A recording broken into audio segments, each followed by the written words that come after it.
那么一旦长江2000这款发动机研制成功，进入前期的试车和后期的取证阶段，那么到那一天呢，中国人才能讲我们已经摘取了航空航天技术王冠上的钻石。观众朋友、网友朋友，大家好，我是付前少。在本届珠海航展上，中国航发公司向新闻媒体公布了有关 CG1000 和 CG2000 发动机的研制进展情况。那么 CG1000 和 CG2000 也称长江1000和长江2000。长江1000发动机可以说已经达到了一个比较成熟的阶段。整机的原型机现在已经在进行相应的测试和试验。再过几年呢，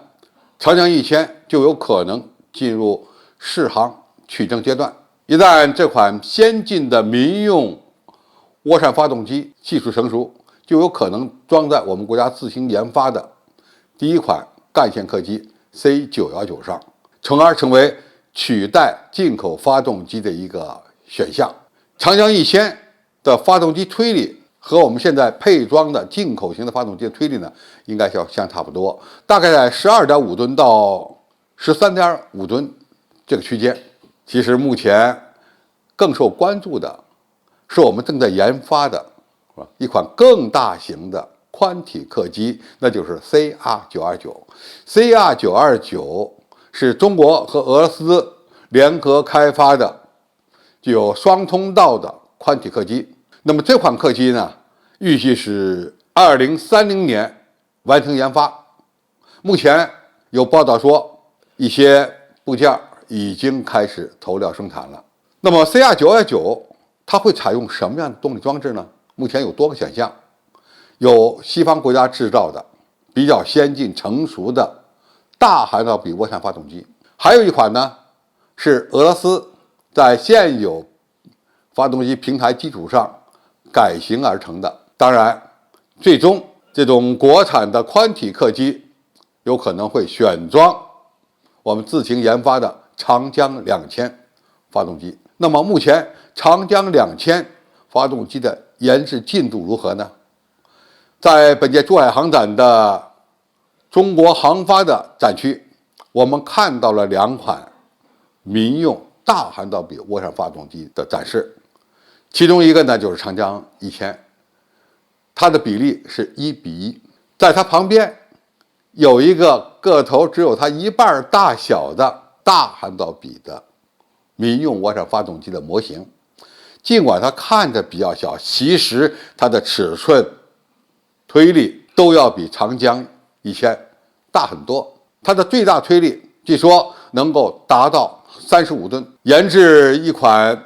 适合民用客机所使用的大涵道比的精细性非常好的涡扇发动机，其难度之大超乎一般人的想象。到目前为止呢，世界上只有3-4家公司能够开发出类似于长江2000发动机这样的一个水平的动力装置。那么长江2000目前它的研制进度到了哪个阶段？据消息人称呢，目前这款发动机呢已经完成了核心机的实验。那么下一步呢，还要进行原型机的设计和测试。其实核心机试验非常关键，这是研制一款新型涡扇发动机的第一步。这一步如果没有走通，那么后续的工作你就无从谈起。当然，完成核心机的研制只是第一阶段，后面的原型机的开发、测试以及正式的产品的试验以及试飞，才是更加关键的阶段。咱们国家在军用涡扇发动机的研发方面，过去呢遇到了很多沟沟坎坎，而对安全性、可靠性、使用寿命要求更高的民用客机所用的动力装置呢，它的研发难度也相当高。我们什么时候才能见到国产的军用飞机、民用飞机使用中国自己的芯呢？我想经过中国航空发动机相关企业的努力，这一天呢已经不远了。在本届珠海航展上，军用发动机一个大亮点就是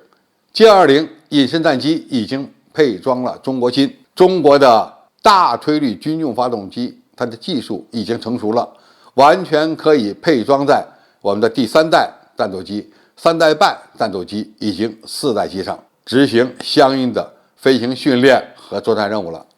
那么民用发动机，我们现在的起步呢，稍晚了一点，但是有军用发动机作为它的基础，因此它会为后续的适合客机所使用的这些民用发动机积累很多的研发经验。因此，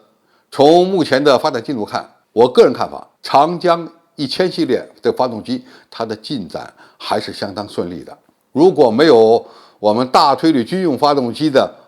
发展作为平台、作为基础的话，它要取得现在的成果是非常困难的。当然，长江1000要想成熟，还需要有几年的时间。但是，一旦它研发成功了，我们 C919被某些国家卡脖子的问题呢，就可以缓解。当然，除了发动机以外，机载的航电系统、飞控系统等等方面，我们今后呢也需要不断的国产化。现在最受人们瞩目的，应该是推力达到35吨级的大涵导比的长江2000。那么一旦长江2000这款发动机研制成功，进入前期的试车和后期的取证阶段，那么到那一天呢，中国人才能讲我们已经摘取了航空航天技术王冠上的钻石。因为无论是民用的大推力的涡扇发动机，还是军用的大推力的涡扇发动机，它们的研发难度都是常人难以想象的。如果军民两用航空动力系统能够比翼齐飞，双双获得成果，那么将大幅度推升我们军机和民机的技术水平，大大的推进我们航空产业前进的步伐。好，今天介绍就到这里，谢谢大家收看，我们下期再见。